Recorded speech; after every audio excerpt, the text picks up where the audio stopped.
అయితే మనం నార్మల్గా చూసుకుంటే కనుక ఇంగ్లీష్లో బ్రిటన్ కానీ అమెరికన్ కానీ ఆస్ట్రేలియన్ ఏవైతే యాక్సిడెంట్లు ఉన్నాయో వాటన్నిటిని గౌరవిస్తున్నాం.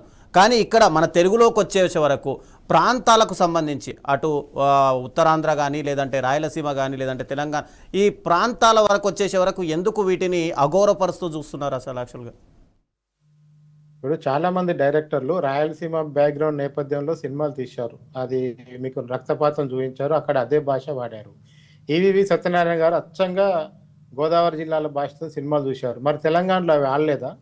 హైదరాబాద్లో ఉన్న మెయిన్ థియేటర్లలో వచ్చిన కలెక్షన్ ఎంత, మిగతా ప్రాంతాల్లో వచ్చిన కలెక్షన్ ఎంత, లెక్కలు తీయండి మరి. అంటే తెలంగాణ ప్రజలు ఎలాంటి సినిమా వచ్చినా వాళ్ళు దాన్ని ఒక ఎంటర్టైన్మెంట్ సాధనంగా చూశారు తప్ప ఏనాడు కూడా ఆంధ్ర పదాల గురించి ఎప్పుడు కూడా ఇట్లా వెకిలిగా మాట్లాడలేదు, ఇట్లా హాస్యాస్పదంగా మాట్లాడలేదు, కామెడీగా తీసుకోలేదు. మీరు చూపించండి తెలంగాణలో ఆంధ్ర వాళ్ళని వెక్కిరించిన సంఘటనలు ఎన్ని ఉన్నాయి, హైదరాబాద్లో ఆంధ్ర వాళ్ళని వెక్కిరిస్తూ మాట్లాడిన సంఘటనలు ఎన్ని జరిగాయి, లేదంటే ఆంధ్ర సినిమాల్లో వాడే తెలుగు భాష మీద తెలంగాణ వాళ్ళు ఎన్ని సెటైర్లు వేస్తున్నారు సోషల్ మీడియాలో చూడండి మీరు ఒకసారి. తెలంగాణ వాళ్ళకు చాలా పనులు ఉన్నాయి, ఇట్లాంటి పనికిమాలిన పనులు పెట్టుకోరు. తెలంగాణకు చాలా సీరియస్ అంశాలు ఉన్నాయి, తెలంగాణకు సంబంధించిన ఒక అస్తిత్వం సంబంధించిన అంశాలు ఉన్నాయి, తెలంగాణ అభివృద్ధికి సంబంధించిన సమస్యలు ఉన్నాయి, తెలంగాణ ఎలా కాపాడుకోవాలన్న సమస్యలు. తెలంగాణ ప్రజలు చాలా బిజీలో వీటిలో ఉన్నాయి. ఇట్లా వీళ్ళలాగా ఒక ఏమంటారు చాలా చిన్న బుద్ధితో ఆలోచించే పరిస్థితిలో తెలంగాణ ప్రజలు లేరు. ఇవాళ మీకు చిన్న టైటిల్ పెడితేనే ఇంత ఉందంటే దశాబ్దాలుగా హైదరాబాద్ మీద పడి దోపిడీ చేస్తున్నామని ఫీల్ అవుతున్న తెలంగాణ ప్రజల పరిస్థితి ఏ విధంగా ఉండాలి మరి అలా అంటే. సో అందుకనే ఇది ఇవాళ వచ్చిన విషయం కాదు. తెలంగాణ వచ్చి 12 ఏళ్ళు అయితే 12 అయినా కానీ అందరు ఇక్కడే ఉన్నారు కదా. 4 రోజులు విజయవాడ పోయి మళ్ళీ అందరూ వచ్చి హైదరాబాద్లో సెటిల్ అయ్యారు కదా. ఎవరు కూడా విజయవాడలో 4 రోజులు ఉండలేకపోయారు కదా అట్లంటే. సో అందుకనే కేవలం కొంతమంది పనిగట్టుకుని తెలంగాణ భాష సంస్కృతి మీద, ఇది నేను అందరిని అనట్లేదు, ఎందుకంటే చాలా మంది పొద్దు నుంచి సోషల్ మీడియాలో ఏం స్పందిస్తున్నారంటే ఒకరిద్దరు వెధవలు చేసిన కామెంట్లకి మొత్తం మీరు ఆంధ్ర ప్రజల్ని తిట్టకండి అని చాలా రిక్వెస్ట్లు వస్తున్నాయి. అందుకే మేము కూడా క్లియర్గా చెప్తున్నాం, ఇది మొత్తం ఆంధ్ర ప్రజలు తెలంగాణ ప్రజలు వ్యతిరేకించినట్టు కాదు. కానీ కొంతమంది మొదటి నుంచి కూడా ఇదే దుర్బుద్ధితో ఉన్నారు, ఇదే దిక్కుమాలిన తనంతో ఉన్నారు. వాళ్లకు క్లియర్గా చెప్పదలుచుకున్నాం ఏంటంటే ఇప్పటికైనా మానండి. మీరు ఇక్కడ బిజినెస్లు ఇక్కడ ఉంటాయి, ఆస్తులు ఇక్కడ ఉంటాయి, ఇక్కడ ప్రజలతో మమేకం అవుతారు. తెలంగాణ జిల్లాలలో అందరూ ఫామ్ హౌజులు కొనుక్కున్నారు, మళ్ళీ భాషను మాత్రం ఎక్కిరించే ప్రయత్నం, ఒక దిక్కుమాల ప్రయత్నం చేస్తుంటారు. ఇది ఇప్పటికైనా మానుకుంటేనే బెటర్. అంటే తెలుగును కాపాడాలంటే నిజంగా అక్కడ ఉన్నటువంటి యాక్సెంట్లను గౌరవించాల్సిన అవసరం ఉందంటారా? కాదండి, ఇప్పుడు ఇప్పుడు నేను పని మీద తూర్పుగోదావరి జిల్లాకి వెళ్ళానండి, రాజమండ్రికో ఏలూరు వెళ్ళాను. ఏమండి ఆయన అంటారు, నేను ఆయనంగానే కుసుక్కొని నవ్వాలనా, అలా అడిగింది నాకు వచ్చిన పని ఏందో చూసుకొని బయటికి రావాలనా?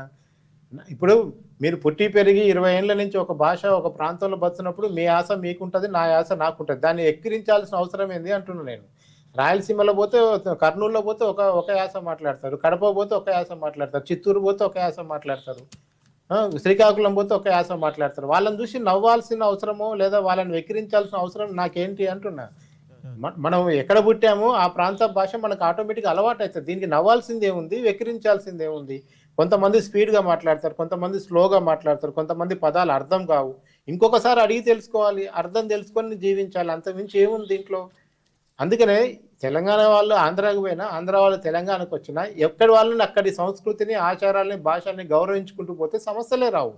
కానీ ఇది పని కట్టుకొని ఇప్పుడు మీ గత నెల రోజుల నుంచి జరుగుతున్న డ్రామా మీకు తెలుసు కదా. హైదరాబాద్లో ఒక ఆయన వచ్చి జాగీర్ కాదంటాడు, ఒక ఆయన వచ్చి నలిపేస్తామంటాడు.